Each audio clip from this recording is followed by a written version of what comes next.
Alrighty, video number 11. And I've got quite a bit to talk about. Quite a lot has happened in the last while, in between my last video and now. Um, Business-wise, school-wise, and training-wise. So I'll give you a bit of a recap. And then once I've given you the recap, I'll talk to you about kind of my plans for the future. And then just to tell you guys some things that I just want to kind of get off my chest. So we'll start with the recap. So when it comes to training, marathon, yeah, it's finished. Finished the marathon. Not anywhere close into the time that I wanted to. Because I cramped, and I cramped hard. After kilometer 20, what is it, 22 or 23, my left calf cramped up completely. And I literally have a mark now on my hand when I fell because I couldn't catch myself and because I cramped that hard. And then and I think within the same kilometer, my right calf cramped up completely as well. So it was kind of a combination of cramps all around and me mostly on the last half, I think walking at least 10 Ks. I mean, it was dreadful. But I finished, and yeah, and it's sad that that is the other thing that I'm bragging about, that I finished. But yeah, I was aiming for a time. I trained for a while for it, but hey, you win some, you lose some. There's no point in being mad about it and being sad about it. I had my time. I'm over it. And then the bench PR has now been moved. I think I said in the last video, no, actually, I am competing in a powerlifting competition. Now, this powerlifting competition is in 3 weeks. So now it's very short notice, but I just thought might as well, because my gym is now all of a sudden hosting a powerlifting events. So I'm like, you know what? Screw it. I might as well do it just for the fun of it and just to see how it goes and see if I enjoy it. So I'm like, okay, screw it. I'm gonna write in. It didn't cost anything. It was all free. So I um I wrote in, and yeah, I wrote as my openers. I have my bench opener is 120, and it's quite funny. Is my squat's the same. My squat open is also 120, so that's quite hilarious. But my deadlift opener is 200, and then see we can go from there.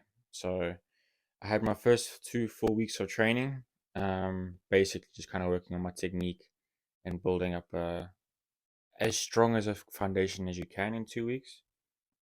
So yeah, that's kind of what we've been doing. I've got squat shoes, these these bad boys from Nike.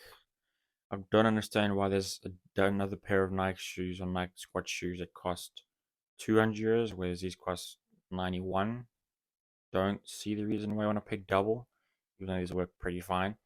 But then also, I'm thinking, why am I going to pay 200 euros for shoes I might even just wear for one competition? Because I don't even know if I'm going to carry on doing powerlifting after the competition.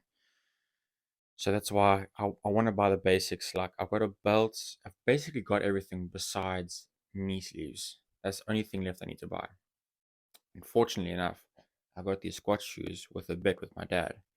He just said to me, Luke, as long as you finish the marathon, I'll buy you those shoes. I'm like, sweet, perfect. So I got those shoes for free, and now all I need to get is the knee sleeves. And once I got that, I got everything. I got the shoes, the knee sleeves, belt, the wrist straps, and you can't. Apparently, what I've noticed now, you can't use straps in a powerlifting competition. So we'll figure that out. But chalk's an amazing thing, and that you're allowed to use. So we'll see how it goes. Um, so yeah, that's kind of training wise, and then business. Yeah, I was doing. some appointment setting work, some sales work for a guy called Niels in my, like I said in the last, I think, 2 videos ago, last video. Um, but I just wanted to do something on my own. I wanted to move on from what I was doing in general. So I've now stopped with that, and now I'm just purely working with on my own thing, and I'm working with my dad. So my dad works in construction. He does office renovations for his company. He's got two companies. One company is with two other partners, and that company mainly does office renovations, like big deals. And then he has another company on the side just for himself, where he does little, I'd say side jobs, but he does, like, say for example, if someone needs their garden renovated, he can help do that as well. So there's small little things on the sides just for the extra money and just because he enjoys it. Essentially, what I want to do is, again, like, what I just want to do is just take the time that I have between school and gym, because I have quite a lot of time because I only go to school 3 4 times a week. It does really vary because of sometimes there's days where the teachers don't have proper school because they've got courses to follow and that kind of stuff. So it does really vary. Sometimes I also have online school, so it does really vary. So I do have quite a lot of free time outside of school between gym, and what I want to do is I want to fill that up working with my dad and then working on my own thing with TikTok as well. So that's that's kind of my plan, and I really just want to use the money that I make with my dad just to build up as much cash as I can to then go from the money working that I've got from working with my dad, take the money and then move it to investments late in the future. So example, my at least the way that I want to use my money is I want to go 30% in just once. So I want to save and invest 70% of my money. And you guys might think, yes, it's a lot, but it's also, I want to invest very quickly in my life so that I can also do whatever I want as soon as I can. If you kind of understand what I'm saying. So if I can take 50% of my income and invest it purely into a business venture or purely into a business that is growing really fast and I believe in, it just makes sense to double down on that because you see the results, you see that it's working. You might also just double down on that. So invest all the money that you can into that business to make that grow, and then whatever money you're not using, put it into real estate, stocks, crypto, you name it. For me, I also like investing in in other stuff. Like for me, I'm a massive petrol head, so I love cars, I love watches, so I know a lot about them. But those I just see as a hobby. I see cars as but cars are something that I really want to make money with in the future, whether that is a luxury car rentals or actually car dealership itself, or just any or software to do with any of those businesses. But then watches is something purely, it's like a proper hobby for me. It's something that I want to be a collector of watches, whether it's vintage watches, whether it's new watches, whether it's watches that I've just been had in my mind as a dream watch for me, and that I want to get at a certain milestone. And you can definitely get watches that are investments, but then again, for me, it's not doing it purely for the investments. If I have the money and I say yes, I've been looking for this piece, and I know this piece will hold its value properly, then by all means I'll do it.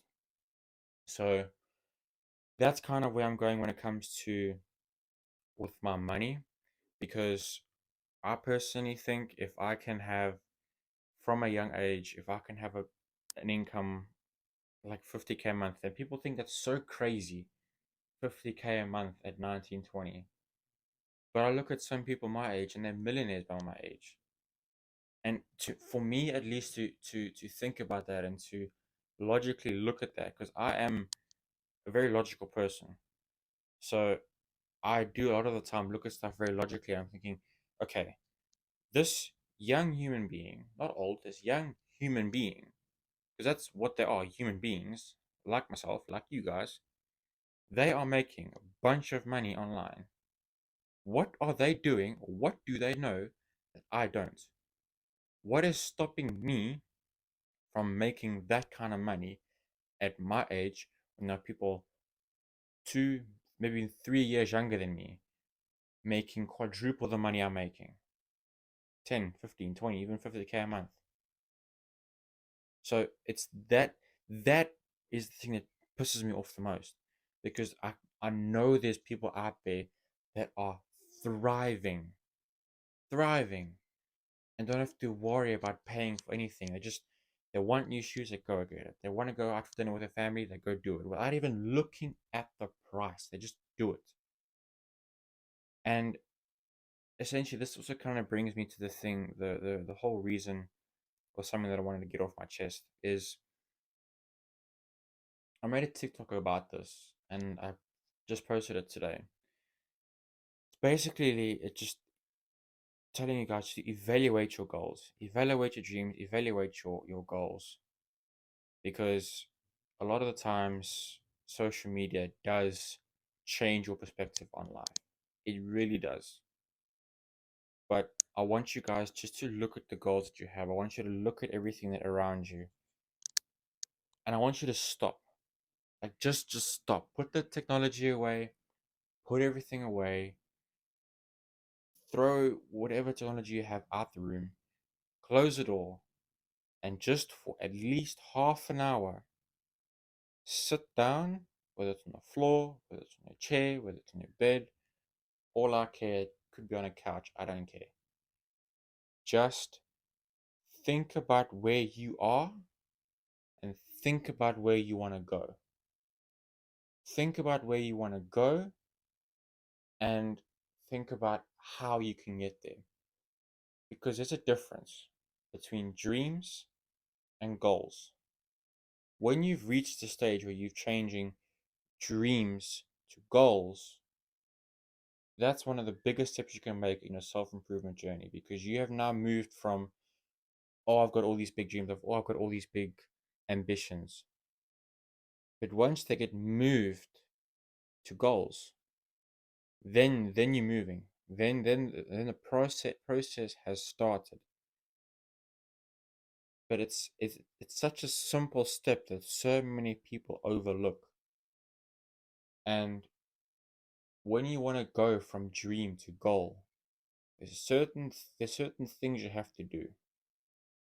Number one, you have to make sure that it is a time bound goal.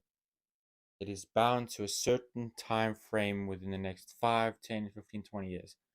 I personally, from personal experience, don't advise you to set goals longer than 5 years from now. Because if you had told me 5 years ago that I would be doing what I'm doing now, I wouldn't have believed you. And if you had to ask 13-year-old Luke and say to him, what do you think you'll be doing in 5 years? This wouldn't be even on my radar. So it just shows you how much can change in 5 years. So that's number one. It has to be a time frame, preferably within 5 years. Because if it's further than 5 years, it's just, yeah, it's a dream. Then it's a dream because you can't really control it. You can't. So that's number one. Number two, you have to have action steps. And to have action steps and to figure out what you're going to do next, you have to break it down. You have to look at where you want to go. So for me, and this is, I'll be honest, because this is what my channel is about, this is what I'm about. Be honest, be authentic.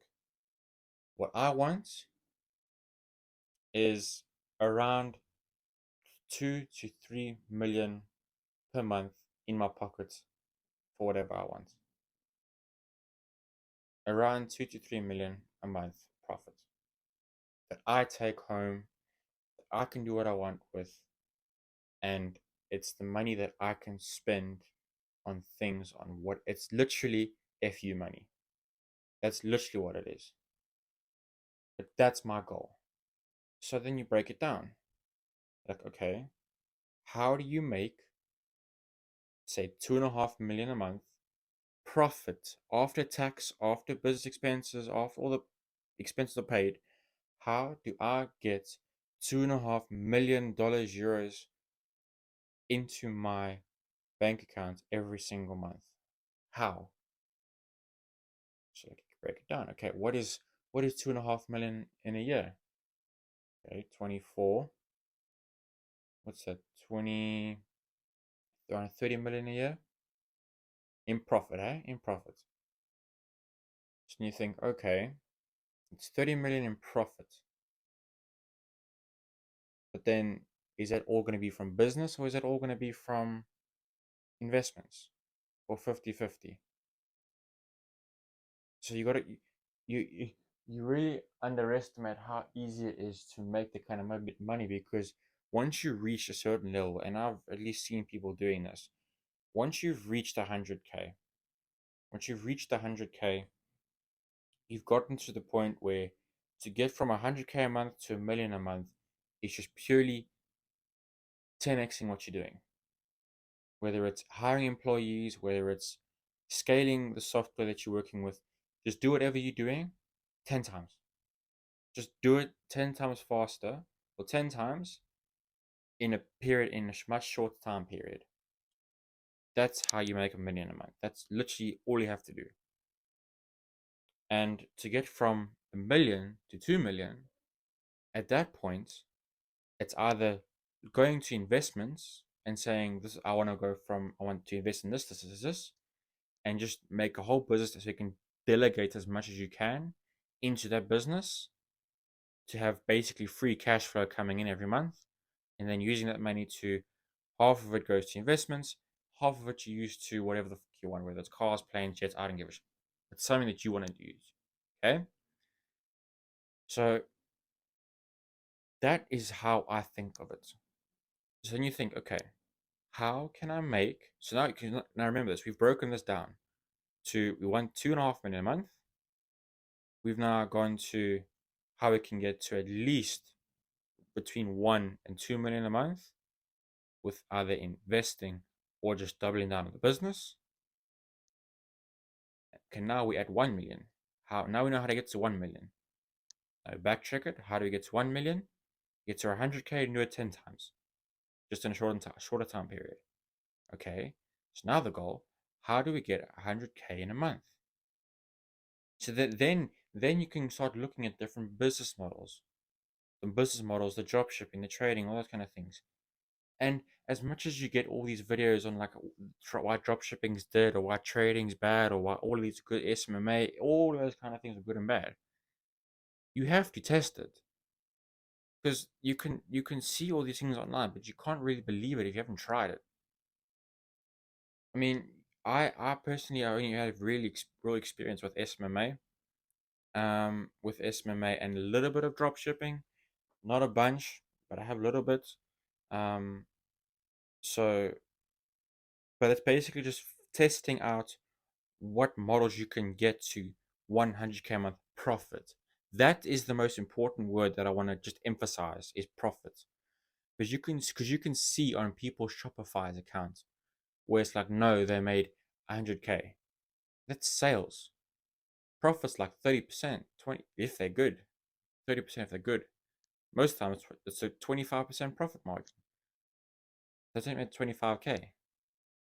So that's the thing with dropshipping. There are a whole bunch of costs that go into it. That is the honest truth. Um, for me at least, what I've found that I know I can make 100K a month in is the TikTok niche, the TikTok shop affiliate, whether it's TikTok shop affiliate or it's selling as a business on TikTok shop.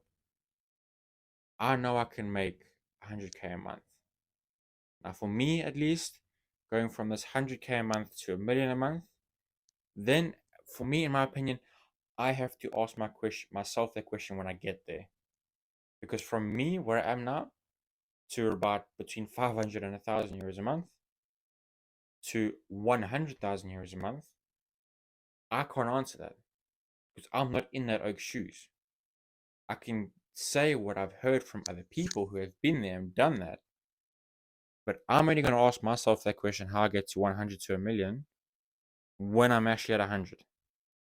So for me, my goal and what everyone else says, from 0 to 100K a month is the hardest thing. It is the hardest thing that you can do. But if you just don't give up and you just carry on doing it, it will take time, but you will get there. You will. So it's just a matter of going through the crappy times, doing what needs to get done, and then you will essentially have a step-by-step plan and action steps to achieve your now goal that was a dream. That's the important part. So I'll leave it at that. Yeah. Again, I just wanted to kind of recap plans for the future and also get stuff on my chest. So yeah, just really because at the end of the day, it's just a daily thing. It's a daily thing of waking up, figuring out what you need to do, and just doing it. And small wins are so important, and that's a whole video of itself. Maybe talk about it in my next video, but for now, we'll keep it at that. I hope you guys have your proper dreams and your proper goals. Or we have nice dreams, and I hope this video has helped you to put them into goals. So yeah, I hope you guys enjoyed, and I will chat to you guys in the next one.